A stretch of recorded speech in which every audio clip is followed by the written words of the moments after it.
चाषी समस्या को नहीं गजपति जिलापाल कार्यालय सम्मुखें कांग्रेस रास्तारोक। गजपति जिला सदर महकुमा पारलाखेमुंडी स्थित जिलापाल कार्यालय सम्मुखें चाषी समस्या को नहीं कांग्रेस दल तरफ रास्तारोक विक्षोभ प्रदर्शन कर गजपति जिला कांग्रेस सभापति तथा मोहना विधायक दाशरथी गमांग नेतृत्व में जिले में धान संग्रह बेले व्यापक अव्यवस्था होउथिबारु चाषीकूल बहु असुविधार सम्मुखीन होउछन्ति बोली श्री गमांग अभियोग करिसन्ति। सेही समस्या गुड़िकर समाधान निमंते जिलार समस्त ब्लॉक रे मंडी तुरंत खोल तार आनुषंगिक व्यवस्था गुड़िक करने को दाबी जिलापाल उद्देश्य 8 दफा दाबी सम्बलित एक दाबीपत्र प्रदान कर जिला प्रशासन पक्षर उपजिलापाल अनूप पंडा दाबीपत्र ग्रहण करिसेंति। एही दाबीपत्र रे मंडी रे कटनी छंटनी बंद करबा, चाषी अखार टंका प्रदान करबा, धान मंडी को नेबा पर्यंत चाषी खर्च सरकार बहन करबा, धानर मान निर्धारण कार्य मिलन को हाथ को न टेकी मंडी रे करबा, 24 घंटा मध्य चाषी जमा खाता रे पैसा प्रदान, समवाय समिति माध्यम चाषी घर को जाई धान क्रय करबा, मंडी रे चाषी पानीय जल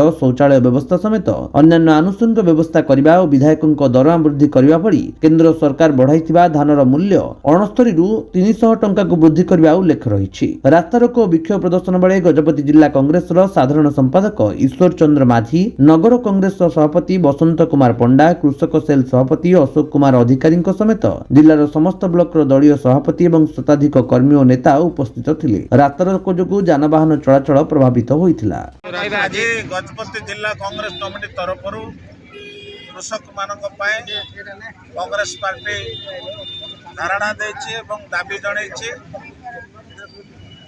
एवं रास्ता बोलेछि। कारण गजपति जिले रे मंडीर व्यवस्था भल भाव हो पारि तेणुक आमे दुईटा निर्वाचन मंडली विभक्त आमर गजपति जिला अंतर्गत अच्छी। तेणु आमे ताको सरकार को एवं जिलापाल को सरकार माध्यम डबल इंजिन सरकार लोकंर सुविधा लोकंर सरकार से कहते। तेणुक लोकंर सरकार तो लोकंर हित पाए जहाँ आवश्यकता अच्छे आमे ताको लड़ाई कर लड़ाई कर अर्थ है संविधान माध्यम गणतंत्र प्रक्रिया अनुसार आम विधि व्यवस्था अनुसार आपण पाखे उपस्थापना करुचु। जेहेतु गणतंत्र प्रक्रिया अनुसार आपण मैंने गोटे चतुर्थ स्तंभ मीडिया बंधु मैंने आपण माध्यम गाँ गहली में वार्ता पहुँचब, विधानसभा पहुँचब, दिल्ली में पहुँचब, सरकार को पाखे पहुँचले आमर जो 5टी दाबी अच्छी कटनी छटनी बंद करेंगे एवं तुरंत धान को क्रय करने सरकार आगभर हुंतु एवं धान उचित मूल्य रे सरकार को जहाँ घोषणा कर अनुसार चाषी को दि जाऊ एवं 5 गोटी मंडी खोलने आम दाबी रखुचु। गोटे है मोहना निर्वाचन मंडल 2टी, गोटे रायगड़ार हो आ गोटे मोहनार हो आ गोटे आउ 3टा है गोटे भूषाणी, गोटे हेडक्वार्टर आमर पारलाखेमुंडी आ गोटे है काशीनगर।